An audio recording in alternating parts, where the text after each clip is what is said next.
Good evening to all of you. आज हम लोग पढ़ने वाले हैं इलेक्ट्रोकेमिकल सेल के बारे में, यानी कि एप्लीकेशन ऑफ रेडॉक्स रिएक्शन। अभी तक हम लोगों ने काफ़ी अच्छे से देखा है बैलेंसिंग कैसे करी जाती है, रेडॉक्स होता क्या है, और सारी ही चीज़ों को हमने समराइज भी बहुत अच्छे से किया है। आप में से जिन्होंने अभी तक वो लेक्चर्स नहीं देखे हैं, कृपया जाकर के वो लेक्चर्स ध्यान से देखें। मैं फिर से कह रहा हूँ, सामान्य भाषा में चीज़ों को आप तक पहुँचाना ही मेरा लक्ष्य है और इस सब्जेक्ट को आसान बनाना है। तो चलिए शुरू करते हैं। तो जब हम लोगों ने रेडॉक्स बैलेंसिंग पढ़ी, तो सर रेडॉक्स पढ़ने के बाद उसका करना क्या है? मन में ये सवाल आता है कि उसका अचार डालना है, मुरब्बा बनाना है, करना क्या है सर? तो अगर आप बहुत ही ध्यान से देखें तो हम लोग आज थोड़ा सा रेडॉक्स का एप्लीकेशन देखने वाले हैं। बहुत ध्यान से देखने की जरूरत है। आज आप कॉन्सेप्ट्स बनाएंगे जो आपको 12th क्लास के एक चैप्टर इलेक्ट्रोकेमिस्ट्री में हेल्प करेंगे। एप्लीकेशंस ऑफ रेडॉक्स बहुत प्यार से समझिएगा। देखिए, एक आदमी था, मतलब एक साइंटिस्ट वीकेंड से थे, जिनका नाम था डेनियल।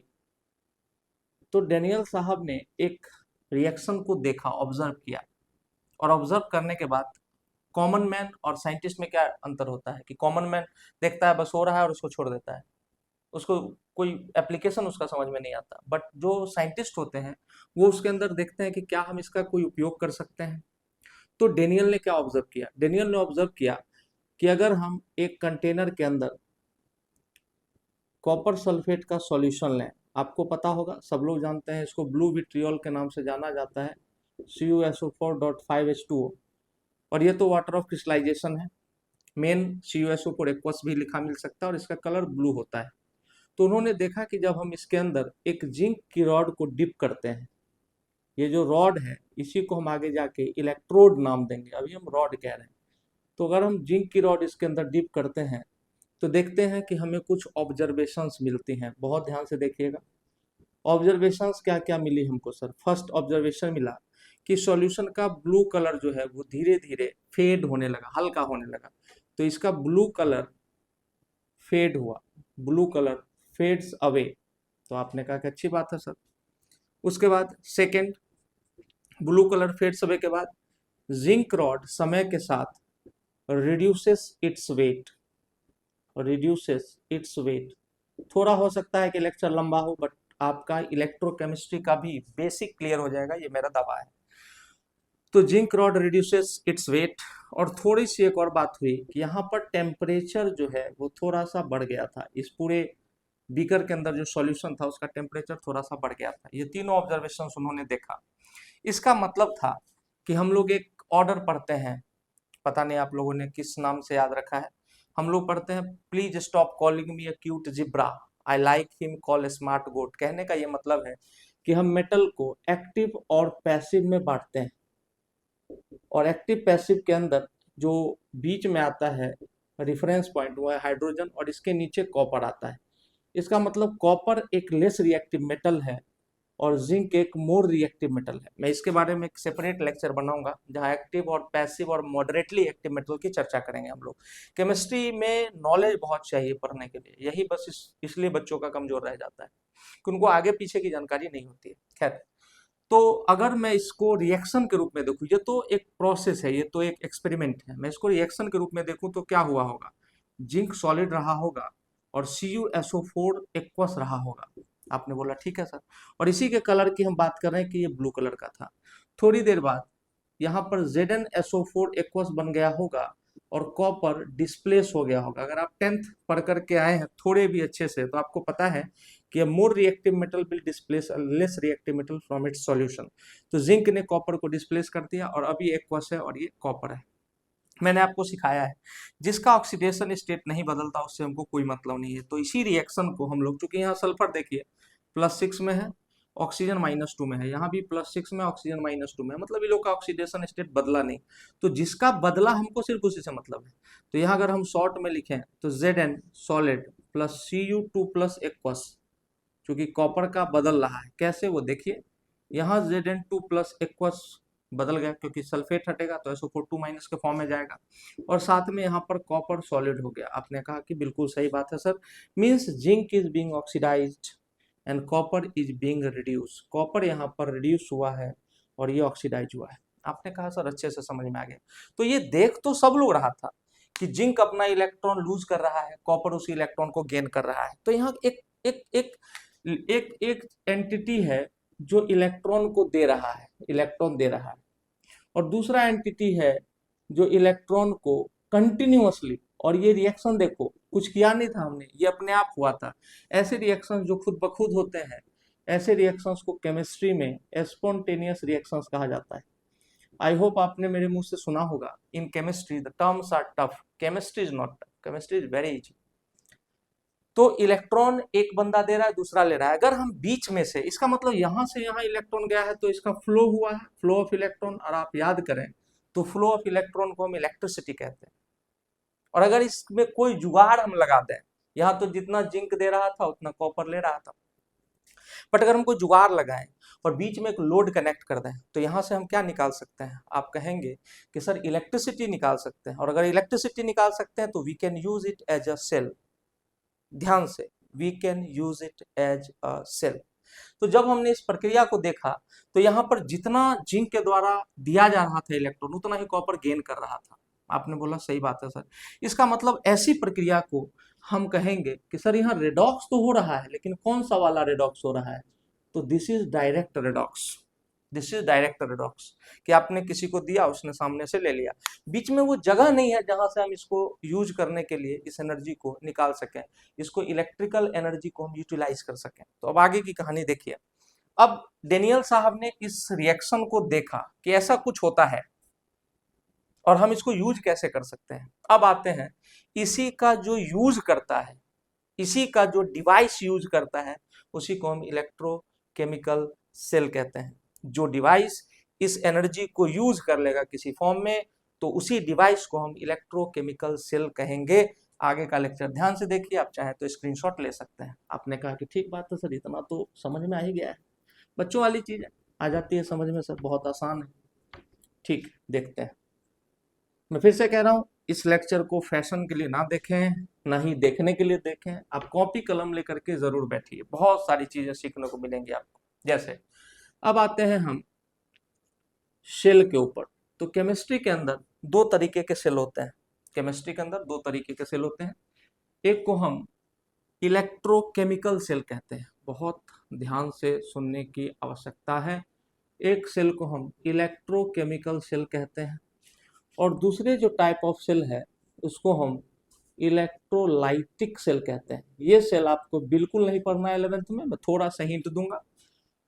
और इसको इलेक्ट्रोकेमिकल सेल कहते हैं। इसका आपको सिर्फ एक देखना है पहचान, वो भी इसलिए देखना है क्योंकि हमको एप्लीकेशन ऑफ रेडॉक्स पढ़ना है। अभी अभी आप देख करके आ रहे हैं काफी अच्छे से कि वहां डायरेक्ट रेडॉक्स हो रहा था, हम सिर्फ उसको कुछ और करेंगे उसके साथ। पहले देखिए, what are electrochemical cell?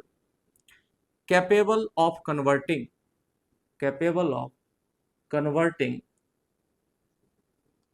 the chemical energy into electrical energy। ऐसे डिवाइसेस जो केमिकल एनर्जी को, मेरे बच्चों, किस एनर्जी में कन्वर्ट कर लेते हैं? तो आप कहेंगे कि सर केमिकल एनर्जी को इलेक्ट्रिकल एनर्जी में कन्वर्ट कर लेता है।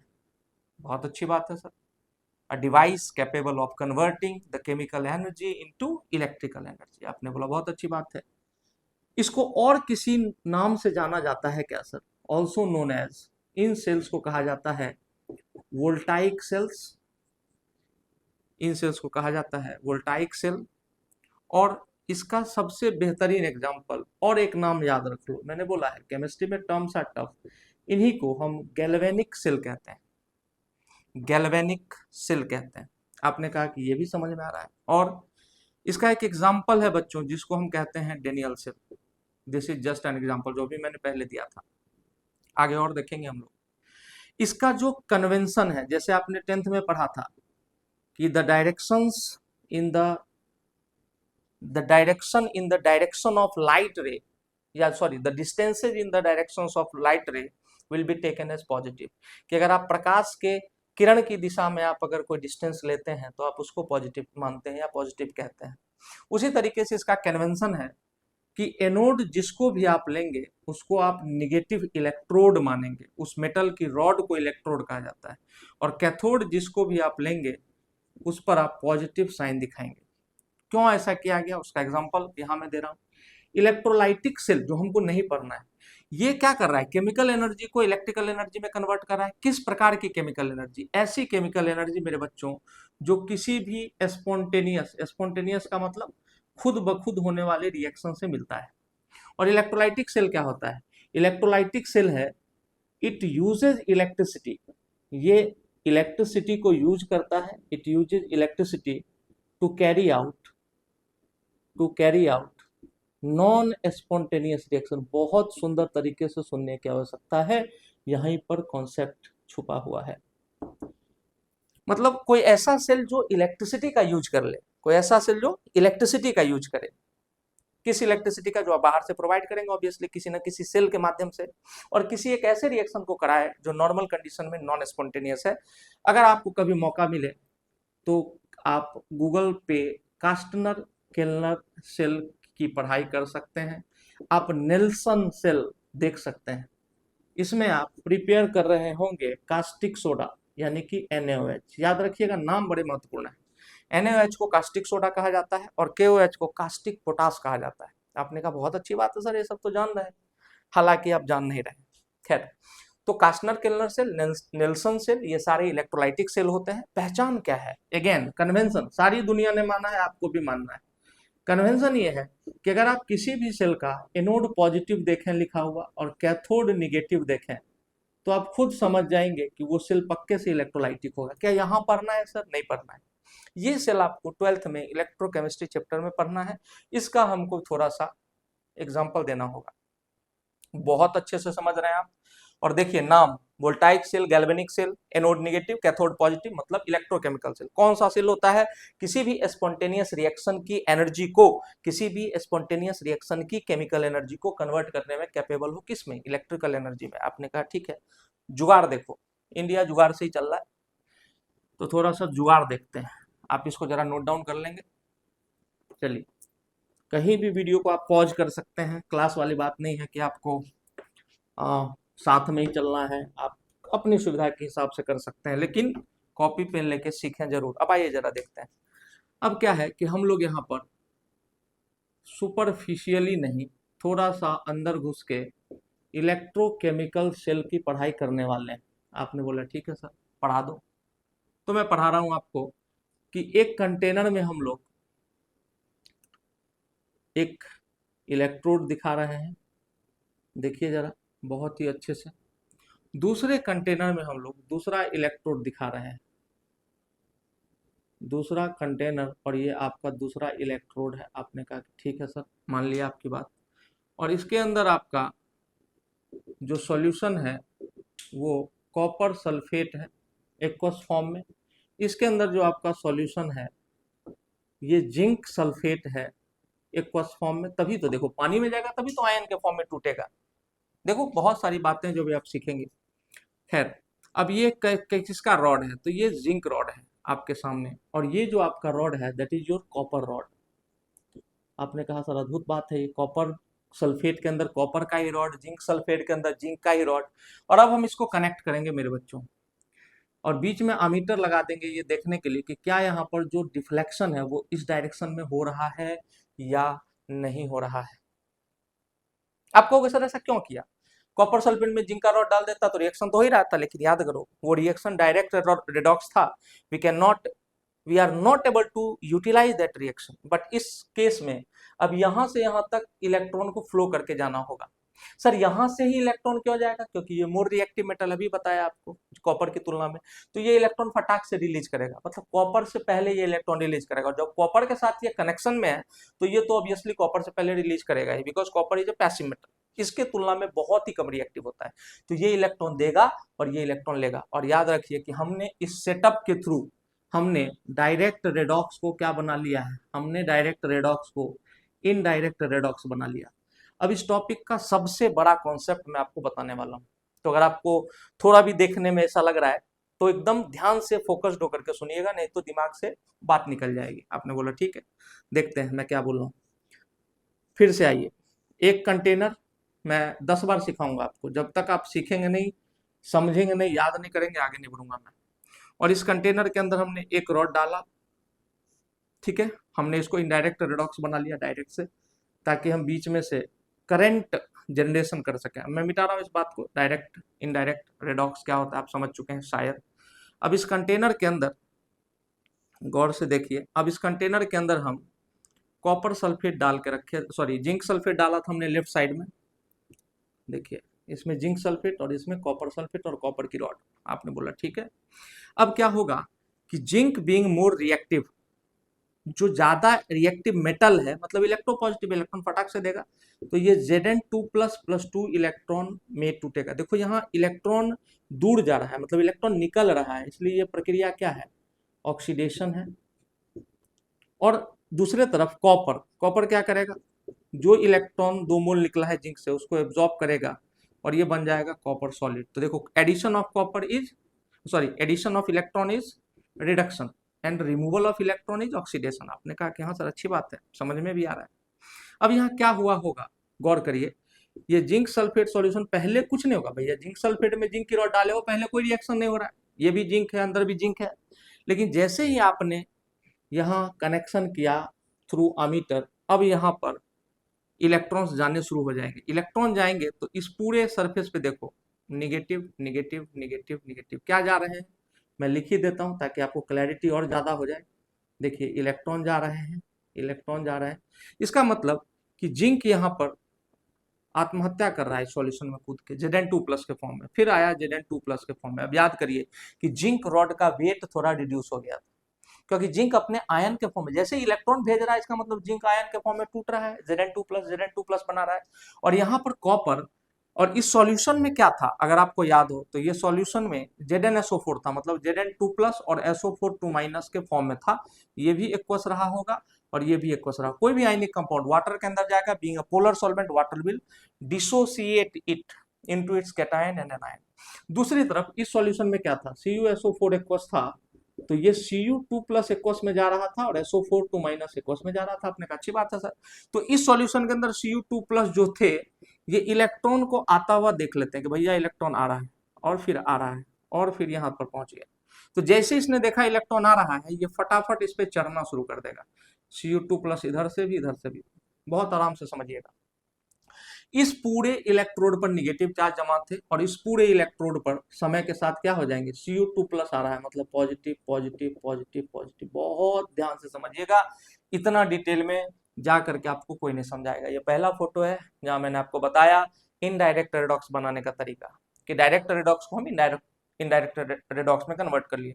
दूसरा मैं समझा रहा हूँ कि जब आपने जैसे इसको कनेक्ट किया, जब ये अकेले था जिंक सल्फेट में जिंक कुछ नहीं हो रहा था, कोई रिएक्शन नहीं हो रहा था, लेकिन जैसे ही जिंक सल्फेट और कॉपर सल्फेट के सॉल्यूशन में डूबा हुआ कॉपर का रॉड दोनों कनेक्टेड होंगे, काम थोड़ा सा देखिए क्या होगा। अब आप इसको जरा समराइज करिए, तो इसको हम लेफ्ट हाफ सेल कहते हैं, लेफ्ट हाफ सेल।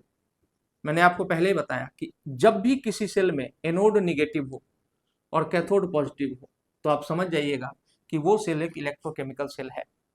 चलिए, लेफ्ट हाफ सेल को हम ऑक्सीडेशन हाफ सेल कह रहे हैं। देखिए जिंक ऑक्सीडाइज हो रहा है तो इसको ऑक्सीडेशन हाफ सेल कह रहे हैं। ये एनोड भी है, इसलिए हम इसको एनोड हाफ सेल भी कहते हैं, एनोड हाफ सेल भी कहते हैं। और इसको हम, चूंकि साइन निगेटिव है कन्वेंशनली, तो इसको हम निगेटिव हाफ सेल भी कहते हैं। आपने कहा कि अच्छी बात है सर। अब इसका उल्टा उल्टा कर दीजिए, राइट हाफ सेल कहिए, रिडक्शन हाफ सेल कहिए, कैथोड हाफ सेल कहिए या पॉजिटिव हाफ सेल कहिए, ये सारा इसका नाम हो गया। ये तो है थियरी की बात, काम की बात आगे है।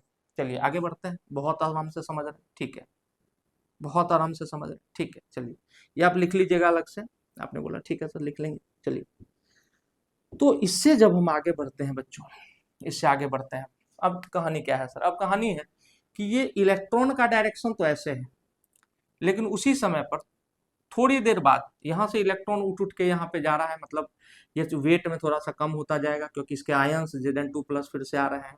इस सॉल्यूशन के साथ क्या होगा जरा सेपरेटली सोचिए। सॉल्यूशन में जिंक प्लस की संख्या धीरे धीरे धीरे धीरे धीरे धीरे बढ़ती जाएगी, और इस तरफ कॉपर सॉल्यूशन से निकल के डिपॉजिट हो रहा है कैथोड में, मतलब इसमें सल्फेट की संख्या धीरे धीरे धीरे बढ़ती जाएगी। तीसरा पिक्चर, मैं बार बार आपको कह रहा हूँ इतना डिटेल में कोई जाकर के नहीं बताएगा, बहुत आराम से समझिएगा।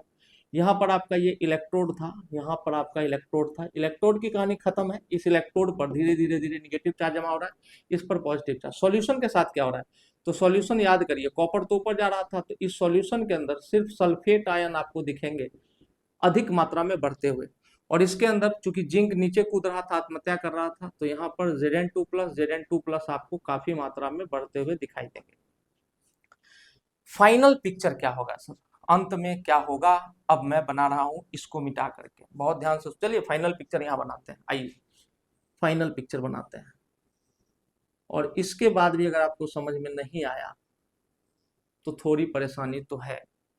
इस सॉल्यूशन के अंदर जिंक का रॉड, आपको मैंने बताया कि लेफ्ट में हमेशा आप उसी को रखेंगे जो मोर रिएक्टिव होगा, यानी कि जो इलेक्ट्रॉन का डोनर होगा।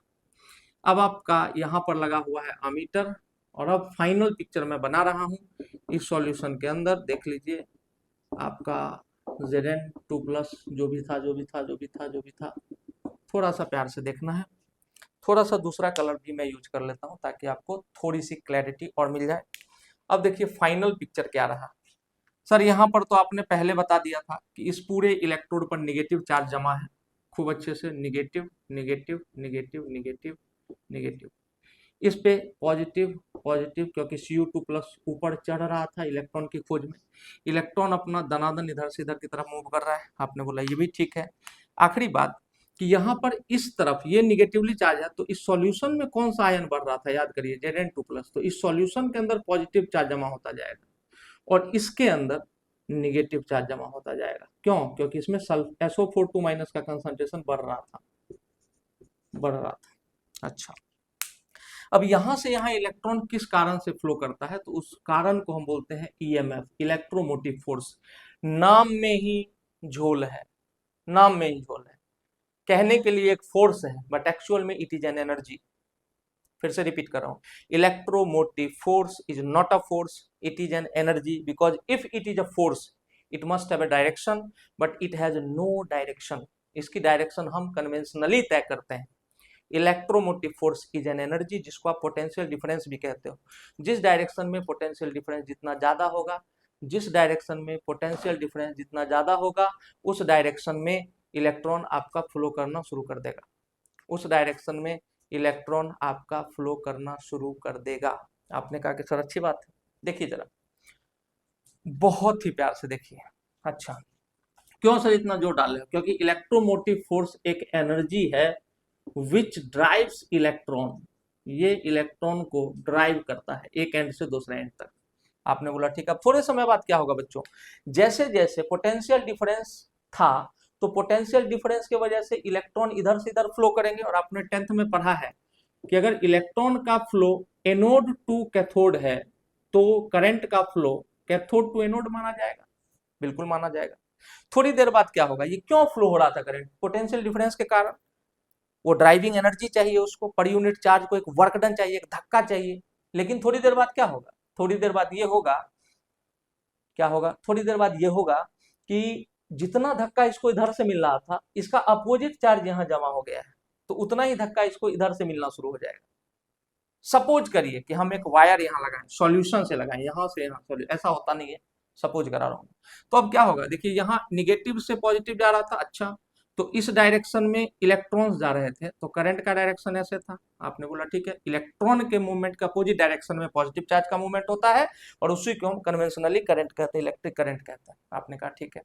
अब यहाँ क्या होगा, निगेटिव इधर है पॉजिटिव, तो इलेक्ट्रॉन देखिए किधर जाएगा, इधर से इधर जाएगा, तो करंट किधर जाएगा, इधर जाएगा, मतलब इसके अपोजिट डायरेक्शन में। अगर मैं आपको कहूं कि अगर करंट इधर जा रहा है तो इलेक्ट्रोमोटिव फोर्स, यानी वो जो एनर्जी है ड्राइविंग फोर्स की तरह काम कर रही है, वो उल्टी दिशा में है, तभी तो करंट की दिशा उल्टी हो गई। आपने कहा yes sir.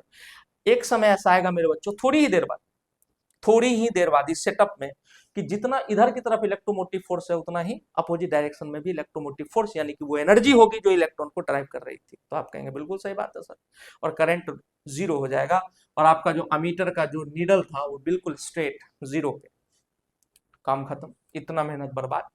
What we want the incessant flow of electron, we want the continuous flow of electron, we want the uninterrupted flow of electron। आपने कहा कि बात तो सही है सर, हम तो अनइंटरप्टेड चाहते थे, यहाँ तो इंटरप्शन आ रहा है। जैसे आपकी कोई बाइक स्टार्ट किए और आपने किक मारी, किक मार, सेल्फ नहीं, किक वाली बाइक, तो किक मारी आपने, थोड़ी दूर बाइक चली और रुक गई, फिर आपने किक मारी, फिर 4 कदम चली, रुक गई, ऐसा वाई कोई खरीदना चाहेगा? आंसर है नहीं। तो बिल्कुल वही तो यहाँ हो रहा है, बिल्कुल वही यहाँ हो रहा है कि एक इलेक्ट्रोड पर जो चार्ज जमा है उसका ऑपोजिट चार्ज सॉल्यूशन में जमा हो जा रहा है। तो जितना फोर्स, ड्राइविंग फोर्स आपको किसी भी एक डायरेक्शन में मिला, उसका ऑपोजिट दूसरे डायरेक्शन में मिल जा रहा है। और इलेक्ट्रोमोटिव फोर्स इस पूरे टॉपिक का सबसे बड़ा बहरूपिया है। इलेक्ट्रोमोटिव फोर्स सबसे बड़ा बहरूपिया है। कहने को तो फोर्स है, वास्तव में एनर्जी है। अगर आप स्केलर वेक्टर पढ़े हैं तो आपको फोर्स और एनर्जी में डिफरेंस पता होगा। चलिए यहां तक समझने में कोई दिक्कत? चलिए, ये जो रिवर्स पोटेंशियल डिफरेंस डेवलप हो रहा है, रिवर्स, पहले था इस तरफ ढलान। देखो पॉजिटिव चार्ज हमेशा ढलान की तरफ मूव करता है, यानी अगर पॉजिटिव चार्ज को यहाँ पे रखे तो अपने आप ढल के इधर जाएगा। लेकिन अगर पॉजिटिव चार्ज को हमने यहाँ पे रख दिया तो ये अपने आप नहीं चढ़ेगा। You have to apply some work done मेरे बच्चों, आपको वर्क डन करना पड़ेगा। You have to do the work चढ़ाने के लिए। तो यहाँ करंट तो ऐसे आ रहा था, तो इसका मतलब क्या है? पोटेंशियल, इलेक्ट्रोमोटिव फोर्स इस डायरेक्शन में पॉजिटिव। याद रखना, इलेक्ट्रॉन को ड्राइव करने वाला फोर्स है, लेकिन एक्चुअल में पॉजिटिव चार्ज का जो फ्लो होता है वही तो करंट का फ्लो है, और वो इलेक्ट्रॉन के फ्लो के ऑपोजिट डायरेक्शन में होता है। मैं बार बार कह रहा हूँ, यही इसमें समझने की चीज है। और नीचे में उसका उल्टा पोटेंशियल डेवलप हो गया। अब क्या करें सर? देखो क्या करते हैं, बहुत ही प्यार से, आराम आराम से मैंने आपको सिखाया है। जिंक नीचे, कॉपर ऊपर, ये पॉजिटिव ये निगेटिव। थोड़ी देर बाद सॉल्यूशन इसके रिस्पेक्ट में अपोजिटली चार्ज, ये सॉल्यूशन इस इलेक्ट्रोड के रिस्पेक्ट में अपोजिटली चार्ज। आगे बढ़ते हैं और बहुत ही ध्यान से देखते हैं। आपने इलेक्ट्रोमोटिव फोर्स को समझा, जो कि कहने के लिए फोर्स है, बट वास्तव में एक एनर्जी है जो कि वर्क डन करती है चार्ज को एक जगह से दूसरे जगह ले जाने के लिए। आपने कहा ठीक है, आगे बढ़िए। क्या बताना चाहते हैं सर? यही बताना चाहते हैं कि इसी चीज को दूर करने के लिए हमारे पास देखो प्रॉब्लम्स क्या क्या है। पहले प्रॉब्लम्स देखो, what are the problems? Problems था कि the solution is negatively charged with respect to the electrode. WRT मतलब इस रिस्पेक्ट टू द इलेक्ट्रोड्स। आपने कहा अच्छी बात है सर। उसके बाद क्या दिक्कत थी सर? कि हमारे पास कोई जुगाड़ ऐसा नहीं था कि हम इस करंट को शुरू कर पाए। The current through the ammeter, आपका जो डिवाइस था एमीटर, उसके थ्रू सीजेज टू फ्लो लिखते हैं। देखिए सीजेज टू फ्लो, करंट ने धीरे धीरे फ्लो करना बंद कर दिया, मतलब वो जीरो हो गया। अब आपको क्या जुगाड़ लगाना पड़ेगा? उसी जुगाड़ का नाम है मेरे बच्चों सॉल्ट ब्रिज।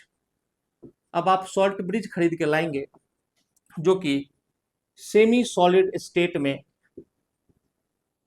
एगार एगार जेल के साथ कंपोजिट फॉर्म में बनी हुई इन्वर्टेड यूट्यूब शेप्ड एक एंटिटी होती है, कुछ ऐसी। देखिए दिस इज योर, मेरे बच्चों, this is your salt bridge. आपने कहा अच्छी बात है सर। सॉल्ट ब्रिज, हाँ। अब इसके अंदर क्या भरा जाता है? इसके अंदर भरे जाते हैं कोई ना कोई सॉल्ट। अब ये सॉल्ट इसके अंदर भरा हुआ है। जैसे आप घर में देखते होंगे, दिया कभी जलाए होंगे तो कैपिलरी एक्शन से तेल अपने आप ऊपर चढ़ता है, उसका ठीक रिवर्स समझिए। इसको एगार एगार जेल के साथ सेमी सॉलिड स्टेट में से आटा के, जैसे आटा का आप बना देंगे ना, उस तरह का ये बनाया जाता है और उसके अंदर सॉल्ट होती है। अब इसके थ्रू क्या करेंगे सर? क्या करेंगे वो बाद में देखेंगे। पहले ये समझिए कि एगार एगार जेल होता है एक, जिससे आप कोई भी चीज को, क्ले आपने देखा होगा, आपने किले से देखे होंगे कि बहुत सारी मूर्तियां ऐसे वैसे तोड़ मरोड़ के बनाई जाती है, बिल्कुल वैसा ही होता है ये कॉम्पोजिशन। अब आगे बढ़ते हैं, क्या कर रहे हैं हम अब देखिए हम लोगों ने क्या किया है। हम लोग लाए हैं अपने प्रॉब्लम्स को शूट करने के लिए एक एंटिटी, एक छोटा सा डिवाइस जिसको हम नाम दे रहे हैं सॉल्ट ब्रिज। फाइनली हम अब दोनों कंटेनर को देखिए एक साथ बनाने वाले हैं। बहुत आराम से समझने की चीज है। पहले समझ लिया हमने कैसे कैसे कंटेनर में क्या होता है। अब देखो एक ही कंटेनर है और एक कंटेनर का हमने दो कंपार्टमेंट बना दिया। This is compartment 1, left half cell जो एनोड जिसमें डिप होता है, और this is right half cell. आपने बोला ठीक है। और बीच में ये क्या है सर? बीच में क्या है? तो बीच में आपका SPM लगाया जाता है, सेमी परमिएबल मेम्ब्रेन बोलते हैं। ये कभी भी मिक्सिंग नहीं होने देता इलेक्ट्रोलाइट का। अगर इलेक्ट्रोलाइट मिक्स हो गया तो फ्यूज हो जाएगा। जैसे आप गर्म ठंडा तार को लें और सटा दें, या एक बैटरी पे एक रॉड लें और एक बैटरी के दोनों टर्मिनल पे सटा दें, ऐसा करना मत, बहुत तेज स्पार्क होगा, बैटरी पूरी तरह डिस्चार्ज हो जाएगी। तो वही बात है, तो हमने इसको सेपरेट करा दिया through an SPM, semi permeable membrane. और अब इसमें हमने डिप किया है कि इलेक्ट्रोड यहाँ और दूसरा इलेक्ट्रोड यहाँ, बहुत ही ध्यान से देखिएगा। और अब ये सेल काम कैसे करेगा वो भी देखना है। आपने थोड़ी देर पहले बताया था सर कि ये निगेटिव है, ये निगेटिव है, ये निगेटिव है, ये भी निगेटिव है। क्यों? क्योंकि ये इलेक्ट्रॉन को रिलीज कर रहा है। तो इलेक्ट्रॉन यहाँ Zn2+ नीचे आता है, इलेक्ट्रॉन ऊपर जाता है। यहाँ अमीटर और यहाँ मैंने कनेक्ट कर दिया। इस पे कौन सा चार्ज था? पॉजिटिव। क्यों? क्योंकि सॉल्यूशन से उछल उछल के कॉपर 2+ इलेक्ट्रॉन की फिराक में ऊपर चढ़ रहा था। दोबारा नहीं बनाएंगे इसको। अब यहाँ पर क्या हो रहा था सर, इस सॉल्यूशन के अंदर? तो ये निगेटिवली चार्ज था, तो इसका ऑपोजिट चार्ज इस टर्मिनल पे जमा हो रहा था, पॉजिटिव पॉजिटिव, और इधर पॉजिटिव चार्ज था तो इधर जमा हो रहा था निगेटिव निगेटिव। क्यों? क्योंकि इसमें सल्फेट की मात्रा बढ़ रही थी, आयंस की, और इसमें Zn2+ बढ़ रहा था। और एक समय ऐसा आया था कि जितना ड्राइविंग फोर्स हमको यहाँ से यहाँ मिल रहा था, क्योंकि करंट की डायरेक्शन इधर से इधर थी, कैथोड टू एनोड थी। आपने बोला सर क्यों? ये है आपका एनोड, ये है आपका कैथोड। आपने बोला ठीक है। अब क्या हो रहा है, नीचे की तरफ डायरेक्शन उसकी उल्टी है।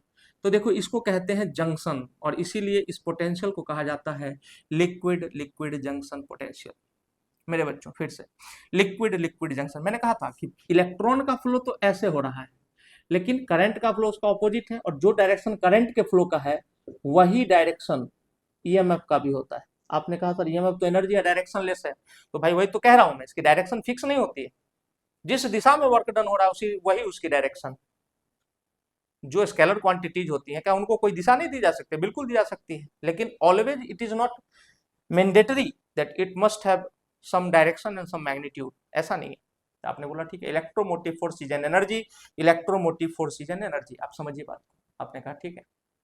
अब क्या हो रहा है, यहाँ पर एक liquid liquid junction potential develop हो रहा है, और उसकी वजह से जो ड्राइविंग फोर्स है वो इधर से इधर मिल रहा है। तो देखिए, ऊपर में इधर और नीचे में उसका ठीक अपोजिट डायरेक्शन। तो आपने कहा ठीक है सर। अब क्या करते हैं, यहीं पर हम ये सॉल्ट ब्रिज ऐसे लगा देते हैं, ये सॉल्ट ब्रिज ऐसे लगा देते हैं।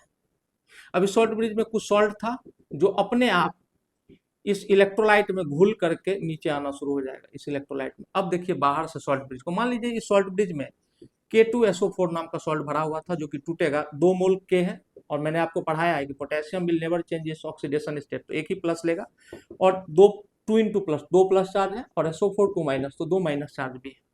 अब क्या होगा कि इस सॉल्यूशन में जिसमें पॉजिटिव की मात्रा, पॉजिटिव चार्ज ज्यादा थे, उसमें सल्फेट आना शुरू हो जाएगा, इससे SO4 2 माइनस आने शुरू हो जाएंगे, और इस वाले पार्ट में K+ आना शुरू हो जाएगा। मजा आ गया होगा। अब क्या होगा, धीरे धीरे ये वाला जो पोटेंशियल है जो जंक्शन पे क्रिएट हो रहा था वो घटने लगेगा। क्यों? क्योंकि अपोजिट चार्ज आ रहा है, ये प्रोवाइड कर रहा है सॉल्ट ब्रिज उनको, और धीरे धीरे फिर से सिर्फ यही ड्राइविंग फोर्स बचेगा। तो फिर से करेक्शन, जो करंट का डायरेक्शन एक्सटर्नल सर्किट में, वो चालू हो जाएगा। बहुत आराम से समझना है। हमने लिक्विड लिक्विड जंक्शन पोटेंशियल को मिनिमाइज कर दिया, जो अपोजिट डायरेक्शन में वर्क डन कर रहा था। तो हमको जो डायरेक्शन चाहिए थे, डिजायर्ड डायरेक्शन थी, उसमें वर्क डन मिलने लगा है। आगे बढ़ते हैं। अगर हमसे कोई पूछे कि ये करता क्या है, uses of salt bridge, uses of salt bridge, तो आप बहुत ही प्यार से कहेंगे कि फर्स्ट, इट मिनिमाइजेस, ये सबसे कम कर देता है the liquid liquid junction potential. ये लिक्विड लिक्विड जंक्शन पोटेंशियल यानी कि जो रिवर्स ईएमएफ जनरेट हो रहा था आयंस की अधिकता के कारण, उसको कम कर दिया इसने। It minimises the liquid liquid junction potential, या हम इसको बैक ईएमएफ कह रहे हैं। This is the direction of the front EMF, then this is the direction of the back EMF. आपने बोला ठीक है। Second, it completes the internal circuit, it completes the internal circuit. मेरे बच्चों बहुत ध्यान से सुनिएगा, ये भी समझने योग्य बात है। ये मान लीजिए पावर प्लांट है, और ये आपका घर है। तो आपके पावर प्लांट से तो लाइव वायर आती है ना आपके घर तक, मतलब पहले वो सुना होगा आपने 1,33,000 वोल्ट, फिर वहां से रिड्यूस स्टेप डाउन होते होते आपके घर तक शायद 220 वोल्ट पहुंचता होगा। आपने बोला ठीक है, मैं फिजिक्स का टीचर हूं नहीं, तो ये आप उनसे पूछेगा। बट क्या हुआ, ये तो आपको वायर ऊपर से करंट आपको फ्लो मिला, लेकिन ये पूरी धरती है, और जो धरती पे ये पावर प्लांट बना हुआ है उसी धरती पे तो आपका घर भी है, हाउस होम जो कहिए। अब यहाँ पर एक अर्थिंग की जाती है और आप अपने घर पे भी अर्थिंग करते हैं, तो आप समझ रहे हो कि आप चार्ज को यहाँ से ला रहे हो और यहाँ पर धरती में सिंक एकदम डीप डाउन डाल दे रहे हो। इसका मतलब है कि earth is the universal sink, earth is the universal sink of charge.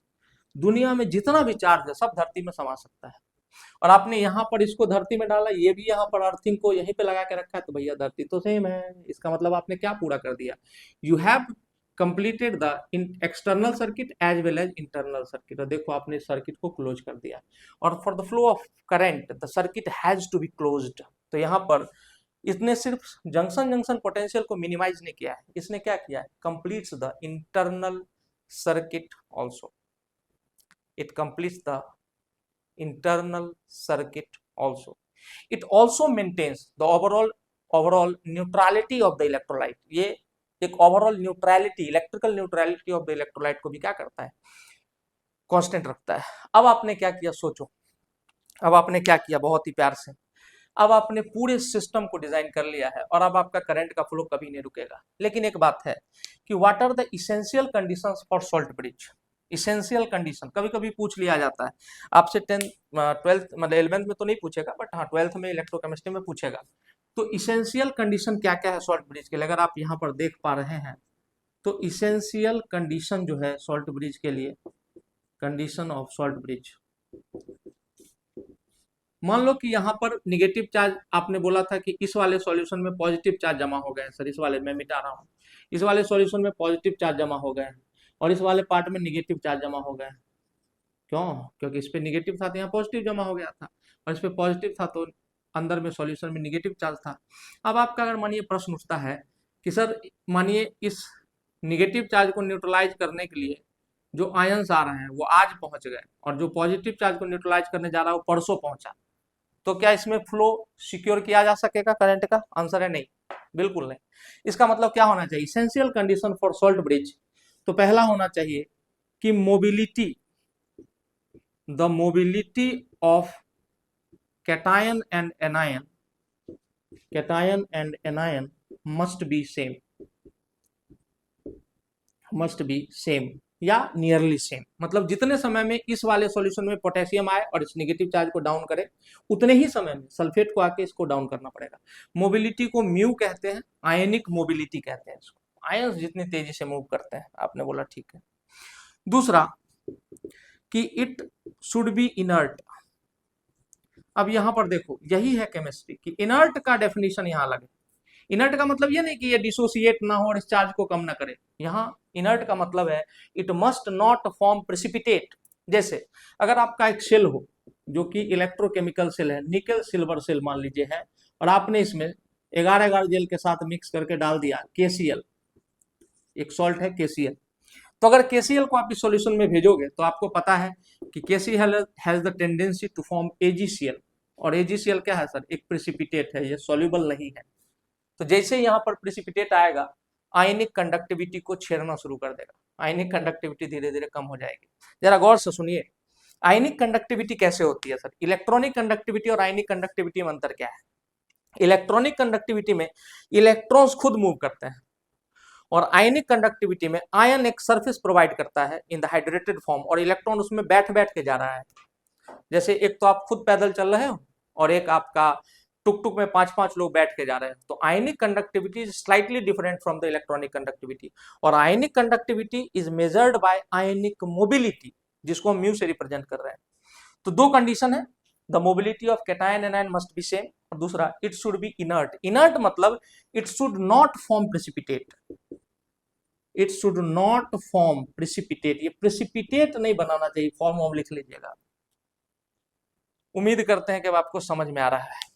Now the final picture, now the final picture. Salt bridge क्या होता है, इलेक्ट्रोमोटिव फोर्स एक छलावा है, इलेक्ट्रोमोटिव फोर्स कोई फोर्स नहीं है, it is the energy which drives the positive charge. इसका डायरेक्शन होता है पॉजिटिव चार्ज का फ्लो, क्योंकि ईएमएफ का मतलब होता है कि जिस डायरेक्शन में ईएमएफ वर्क करेगा करंट को उसी डायरेक्शन में फ्लो करना है।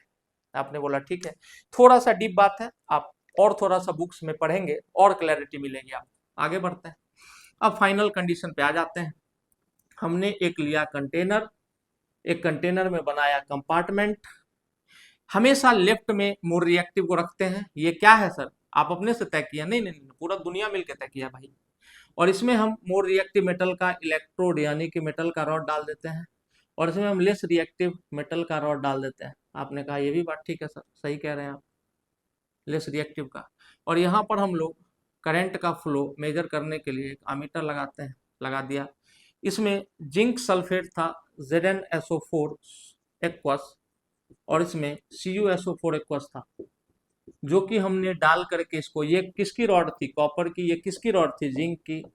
इस पे कौन सा चार्ज था? नेगेटिव। ये कौन सा चार्ज था? पॉजिटिव। किसने बनाया? हमने बनाया। हमने बोला कि कन्वेंशन लीजिए आप, ताकि इलेक्ट्रोलाइटिक सेल और इलेक्ट्रोकेमिकल सेल में बाइफर्केशन किया जा सके। इलेक्ट्रोलाइटिक सेल में ये निगेटिव होता है, ये पॉजिटिव होता है। चलिए, ये क्या था? ये था एनोड। और ये क्या था? तो ये था मेरे बच्चों कैथोड। आपने कहा अच्छी बात है सर, बहुत बढ़िया, समझ में आ रहा है। और इस बीच में आपने एक डाल दिया salt bridge, inverted you tube shape का, जो कि इलेक्ट्रोलाइट में डिप होता है। इन दोनों इलेक्ट्रोलाइट में कोई कॉमन कनेक्शन नहीं है, दोनों एक दूसरे में अगर मिल गए तो फ्यूज हो जाएंगे। फ्यूज फ्यूज, कुछ काम नहीं मिलेगा आपको। लेकिन यहाँ ये जो सॉल्ट ब्रिज है, ये दोनों ही इलेक्ट्रोलाइट को कनेक्ट करता है। और ऑब्वियस सी बात है कि अगर ये वाला सॉल्यूशन आपका निगेटिवली चार्ज था, तो ये इसमें से पॉजिटिव वाले आयन को खींच लेगा, और ये अगर पॉजिटिवली चार्ज था तो ये निगेटिव वाले। इस तरह से आपने पूरी तरह से एक सेल का कंटिन्यूअस फ्लो निर्धारित कर दिया। अब बात आती है कि हम किसी भी सेल के लिए ई नॉट सेल या ईएमएफ ऑफ द सेल कैसे कैलकुलेट करते हैं। ध्यान से सुनिएगा, आपको ये बुक्स में दिया हुआ रहेगा। EMF of a cell, E naught reduction potential of cathode minus reduction potential of anode. तो दोनों जगह रिडक्शन पोटेंशियल ही क्यों लेना है? क्योंकि वैज्ञानिकों ने कहा कि by default the electrode potential by default the electrode potential will always be a reduction potential। I hope कि आपको मेरी बातें समझ में आ रही है। नहीं आ रही है तो अब आ जाएंगे, कोई दिक्कत नहीं है। देखिए क्या बात कर रहे हैं। आपने बोला दिखाओ सर, जैसे देखो, जिंक एक मेटल था। जिंक जैसे ही एक्वस मीडियम में जाएगा, इसकी इच्छा होगी कि हम इलेक्ट्रोपॉजिटिव में अपना इलेक्ट्रॉन डोनेट करते हैं, तो ये खुद को Zn2++2 इलेक्ट्रॉन में कन्वर्ट करेगा। और उस समय का जो एनर्जी है वो हम मेजर कर सकते हैं, और वो साइंटिस्ट लोगों ने मेजर किया और एक सीरीज बनाई, जिसको हम स्पेक्ट्रोकेमिकल सीरीज कहते हैं। क्लास 12th के किताब में आपको दिखेगी, या गूगल सर्च कर लीजिएगा। सबका वोल्टेज, सारे आयंस जब बनते हैं तो उस समय कितना एनर्जी का एक्सचेंज होता है वो आपको दिया जाता है।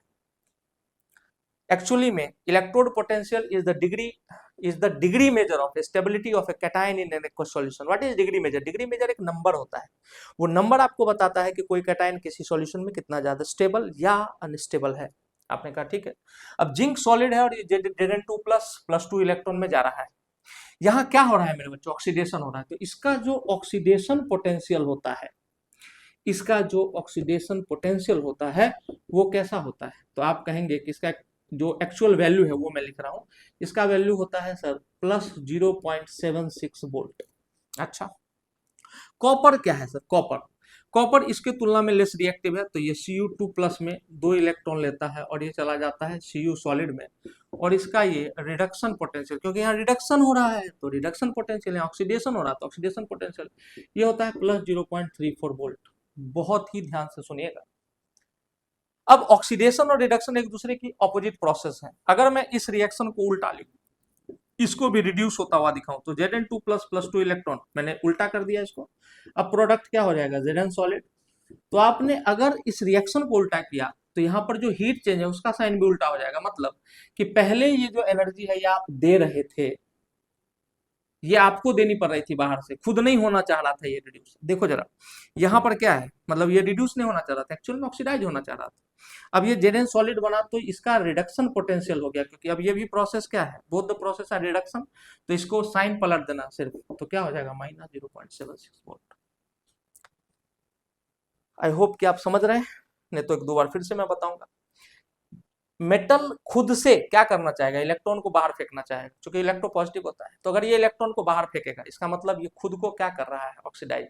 जो देखो, जो एलआईसी का एजेंट होता है, जो एलआईसी का एजेंट होता है वो अपनी पॉलिसी करता है कि दूसरों की पॉलिसी करता है। आप कहेंगे सर दूसरों की करता है, तो जो वाले आप एजेंट होते हो वो आप दूसरों के साथ करते हो, जो वाले आप एजेंट होते हो वो आप दूसरों के साथ करते हो। और अगर मैं कहूं कि इस बच्चे में पढ़ने का पोटेंशियल बहुत अच्छा है, तो आप अपने लिए पढ़ सकते हो कि दूसरे के लिए पढ़ सकते हो, तो खुद के लिए पढ़ सकते हो। ध्यान से सुनिएगा, जो वाले आप एजेंट होते हो वो आप दूसरों के साथ करते हो, और जो पोटेंशियल आपका ज्यादा होता है, जो पोटेंशियल आपका ज्यादा होता है वो आप खुद के साथ करते हो। किसी में गाने का पोटेंशियल है, किसी में पढ़ने का है, किसी में खेलने का है, किसी में तैरने का है। हाँ ठीक है सर। इसका मतलब कि इसका ऑक्सीडेशन पोटेंशियल आपको पॉजिटिव आ रहा था, मतलब ये ऑक्सीडाइज होना चाहता है मेरे भाई। और इसका रिडक्शन, जैसे हमने पलटा रिडक्शन पोटेंशियल आ गया तो ये निगेटिव हो गया, मतलब जिंक जब कॉपर के साथ होगा तो ये रिड्यूस नहीं होना चाहेगा, ये ऑक्सीडाइज होना चाहेगा। बट फॉर्मूला में हमको क्या बोला गया है, by default the electrode potential will always be a reduction potential. क्योंकि देखो दो चार टर्म आ गए ना, oxidising agent, reducing agent, oxidation potential, reduction potential. खुद बताओ हमको, ऑक्सीडाइजिंग एजेंट दूसरे को ऑक्सीडाइज करेगा मतलब खुद को रिड्यूस करेगा, तो खुद के साथ जो कर रहे हो वो वाला पोटेंशियल ज्यादा होता है, तो देखो ऑक्सीडाइजिंग एजेंट का रिडक्शन पोटेंशियल ज्यादा होता है। और जो रिड्यूसिंग एजेंट है दूसरे को रिड्यूस करेगा तो खुद को ऑक्सीडाइज कर लेगा, दूसरे को रिड्यूस करेगा तो खुद को ऑक्सीडाइज कर लेगा। तो इसका कौन सा पोटेंशियल ज्यादा होता है, ऑक्सीडाइज। जो खुद के साथ करते हो वो वाला पोटेंशियल आपका ज्यादा होता है, और जो एजेंट आप होते हो वो आप दूसरों के साथ करते हो। थोड़ा सा ध्यान से यहाँ पर रुक करके इसको समझ लीजिएगा, ठीक है। अब मैंने आपको क्या बताया कि दोनों के रिडक्शन पोटेंशियल आपके पास है, और आपको किसी ने बोला कि डेनियल सेल के लिए, कौन से सेल के लिए, डेनियल सेल के लिए आप निकालिए सर ई नॉट सेल, जिसको हम इलेक्ट्रोमोटिव फोर्स कहते हैं। तो आपने बोला reduction potential of E naught, reduction potential of cathode minus E naught, reduction potential of anode. आपने कहा ठीक है। अगर आप देखें तो रिडक्शन पोटेंशियल कैथोड का कितना है, कैथोड कौन बनेगा, जो लेस रिएक्टिव होगा, कॉपर कॉपर कॉपर कॉपर, तो ये क्या होगा 0.34 वोल्ट। और रिडक्शन पोटेंशियल एनोड का तो माइनस माइनस 0.7, देखो ये माइनस ऑलरेडी था, तो आंसर क्या आ जाएगा मेरे बच्चों, अगर आप जोड़ोगे तो 1.1 वोल्ट पॉजिटिव आ गया, मतलब ये सेल आपका काम कर रहा है। अगर ये निगेटिव आएगा मतलब वो सेल आपका काम नहीं कर रहा है। उम्मीद करते हैं कि आपको समझ में आया होगा। अच्छा, कोई बच्चा बोला कि नहीं सर आपका बात, हम ना इस फॉर्मूला को पॉजिटिव फॉर्म में याद रखना चाहते हैं, क्योंकि देखिए अभी आपकी जानकारी बड़ी लिमिटेड है। आपने रेडॉक्स पढ़ा और रेडॉक्स का बस एक एप्लीकेशन आप देख रहे हैं in the form of cell. बाकी इसकी पूरी कहानी कब क्लियर होगी, जब इलेक्ट्रोकेमिस्ट्री पढ़ाऊंगा, बहुत मजा आने वाला है। खैर आगे बढ़ते हैं। अब कोई बोलेगा कि नहीं सर हमको एकदम एडिशन के फॉर्म में चाहिए फॉर्मूला, तो हम बोले लो फॉर्मूला जिस पर जो हो रहा है, जिस पर जो हो रहा है उसके फॉर्म में अगर आप लिखें पोटेंशियल्स को, तब आप इसका फॉर्मूला एडिशन के फॉर्म में भी ला सकते हैं। ये क्या कह रहे हो सर, देख लो भाई, एक प्रिंसिपल याद रखना है आपको, OARC। और ये चाहे सेल कोई सा भी हो मेरे बच्चों, सेल चाहे इलेक्ट्रोकेमिकल हो, इलेक्ट्रोकेमिकल हो, चाहे सेल इलेक्ट्रोलाइटिक हो, इंग्लिश मीडियम वाले इलेक्ट्रोलिटिक सेल कहते हैं, हम लोग इलेक्ट्रोलाइटिक कहते हैं, क्या दिक्कत है। तो अगर इलेक्ट्रोलाइटिक सेल की बात करो चाहे इलेक्ट्रोकेमिकल की, दोनों जगह वैलिड है। इसका नाम क्या है, oxidation at anode, reduction at cathode. Sign convention से मतलब नहीं, साइन जो भी हो, हमेशा एनोड पर ऑक्सीडेशन होगा और हमेशा कैथोड पर रिडक्शन होगा। देखिए मैंने आपको क्या बोला, किसी ने बोला कि सर हम ई नॉट सेल या EMF का जो फॉर्मूला है वो ऐसे एडिशन के फॉर्म में याद रखना चाहते, तो जिस पर जो हो रहा है E naught reduction potential of cathode मेरे बच्चों, क्योंकि कैथोड पर क्या होता है, रिडक्शन एट कैथोड, और E naught oxidation potential of anode, जिस पर जो हो रहा है उसको लिख दो और ऐड कर दो, तब भी आपको सेम आंसर आएगा। जैसे अभी आपको मैंने बताया था कि Zn जा रहा था Zn2 प्लस 2 इलेक्ट्रॉन में, और इसके लिए ई नॉट ऑक्सीडेशन हो रहा है, तो उसका जो पोटेंशियल, उस समय की एनर्जी जो एक्सपेरिमेंटली मेजर करी जाएगी वो ऑक्सीडेशन पोटेंशियल कहलाएगी, तो क्या होगा प्लस 0.76 वोल्ट। और इस पे क्या हो रहा था, कॉपर पे, तो Cu2 प्लस 2 इलेक्ट्रॉन ये रिड्यूस हो रहा था, कॉपर सॉलिड में जा रहा था, तो यहाँ रिडक्शन हो रहा है, तो इस प्रोसेस के पोटेंशियल को क्या कहोगे, क्या कहोगे। हाँ, गर्मी के कपड़े को क्या कहते हो, गर्मी वाला कपड़ा, ठंडी के कपड़े क्या कहते हो, ठंडी वाला। तो इस रिडक्शन के प्रोसेस के पोटेंशियल को हम रिडक्शन पोटेंशियल कहते हैं, और ये प्लस 0.34 वोल्ट होता है। आपने कहा ठीक है, आप दोनों को उठाओ जोड़ दो। रिडक्शन पोटेंशियल ऑफ कैथोड क्या है 0.34 volt plus oxidation potential positive है, तो आपने जोड़ दिया 0.76 volt. Answer will be again 1.1 volt. कहीं से भी दिक्कत नहीं होनी और चाहिए, कहीं से भी दिक्कत नहीं होनी चाहिए। आई होप कि आपको समझ में आया होगा। एक बार बहुत ही प्यार से इसके गो थ्रू करें, मैं फटाफट समराइज कर देता हूं। मैंने आपको पढ़ाया कि सेल्स दो तरीके के होते हैं, एक केमिकल एनर्जी को इलेक्ट्रिकल एनर्जी में कन्वर्ट करता है। कौन सी केमिकल एनर्जी? ऐसे रिएक्शंस जो खुद ब खुद हो रहे होते हैं, स्पॉन्टेनियसली हो रहे होते हैं, उनकी एनर्जी को कन्वर्ट कर देता है इलेक्ट्रिकल एनर्जी में, जिसको इलेक्ट्रोकेमिकल सेल कहते हैं। और इसी को हमें पढ़ना है in the application of redox. Electrolytic cell क्या होते हैं? ऐसे केमिकल रिएक्शंस जो खुद ब खुद ना हो रहे हों, वैसे रिएक्शंस को अगर हमको जबरदस्ती कराना है तो हम इलेक्ट्रिसिटी की हेल्प से करा सकते हैं। और उन सेल में नेल्सन सेल और कास्टनर केल्नर सेल आर प्रमुख सेल्स। आपने बोला ठीक है सर, हिंदी इंग्लिश मिक्स कर रहे हो आप, कोई दिक्कत नहीं। आगे बढ़ते हैं। अब हम लोग पहुंच रहे हैं कि सर सेल में हमने क्या क्या पढ़ा। सेल में हमने पढ़ा इलेक्ट्रोड लेफ्ट में हमेशा एक्टिव मेटल लेते हैं, उसको एनोड कहते हैं, उसको निगेटिव टर्मिनल शो करते हैं। ये कन्वेंशन है, ये रूल है कि आपको लेफ्ट में जो भी एक्टिव मेटल होगा उसको निगेटिव इलेक्ट्रोड मानना होगा। इलेक्ट्रोड मतलब वही रॉड। और पॉजिटिव जो होगा, पॉजिटिव वाले सेकेंड साइड में पॉजिटिव या कैथोड हाफ सेल बनेगा आपका। दोनों को जब हम कनेक्ट करेंगे तो करंट कुछ देर फ्लो होगा, फिर बाद में वो करंट रुक जाएगा। सीजेस टू फ्लो लिखा रहता है, धीरे धीरे खत्म। क्यों खत्म हो गया? क्योंकि वो जो अंदर में जो सॉल्यूशंस है वो अपोजिटली चार्ज होने लगते हैं, और उस चार्ज को न्यूट्रलाइज करने के लिए सॉल्ट ब्रिज डाल देते हैं। सॉल्ट ब्रिज इलेक्ट्रिकल सर्किट को कंप्लीट कर देता है, साथ में लिक्विड लिक्विड जंक्शन पोटेंशियल को देखो जीरो नहीं कर सकता, मिनिमाइज कर देता है, तो करंट का फ्लो तो जारी है। आपने बोला ठीक है। उसके बाद हमने पढ़ा कि सॉल्ट ब्रिज की कंडीशंस क्या क्या है। तो जो ionic mobility of cation and anion है, दौड़ने की क्षमता, मैंने बोला कि इलेक्ट्रॉन चार्ज पे बैठ बैठ के जाता है एक जगह से दूसरे जगह। जैसे आप टुक टुक पे बैठ के जाते हो, एक टुक टुक पे 5 लोग बैठ जाते हैं, ई रिक्शा जिसको आप कहते हो, तो वो वाली बात हो गई। फिर हमने बोला कि ये ओवरऑल न्यूट्रलिटी ऑफ इलेक्ट्रोलाइट को मेंटेन कराता है, इंटरनल सर्किट को कंप्लीट करता है। क्योंकि करंट तभी फ्लो होगा मेरे बच्चों जब सोर्स और सिंक दोनों हो। And earth is the universal sink of charge, जैसे universe is the universal sink of heat. चाहे आपके बॉडी की हीट हो, चाहे किसी इंजन की हीट हो, चाहे पूरे ब्रह्मांड का जो भी हीट हो, वो सब यूनिवर्स एब्जॉर्ब करता है। तो universe is the universal source of heat, earth is the universal sink. मैंने सोर्स बोला, sink. Earth is the universal sink of charge and universe is the universal sink of heat. अच्छी बात है। Finally मैंने आपको एक फॉर्मूला दिया, आप हमेशा बच्चों, हमेशा आपको ऑक्सीडेशन पोटेंशियल दिया है ना, पलट के रिडक्शन पोटेंशियल बना लो, बट फॉर्मूला वही याद रखो, E naught cell is equal to या EMF is equal to E naught reduction potential of cathode minus E naught reduction potential of anode. तो चूंकि आज मेरा बर्थडे है, तो फिर भी मैंने सोचा कि ये वीडियो काफी लेट हो रहा था तो मैंने बना दिया है। अब रेगुलरली आपको वीडियोस मिलेंगी। अब हम लोग केमिकल बॉन्डिंग पे शिफ्ट कर रहे हैं। उस चैप्टर को अगर आपने ध्यान से नहीं पढ़ा तो आपकी पूरी केमिस्ट्री एंड ऑर्गेनिक केमिस्ट्री कमजोर हो जाएगी, पूरी ऑर्गेनिक। तो उसको बहुत ही ध्यान से पढ़ना है, जीरो से उठा के मैं एकदम टॉप तक लेके जाऊंगा। धन्यवाद, शुभ रात्रि, गुड नाइट।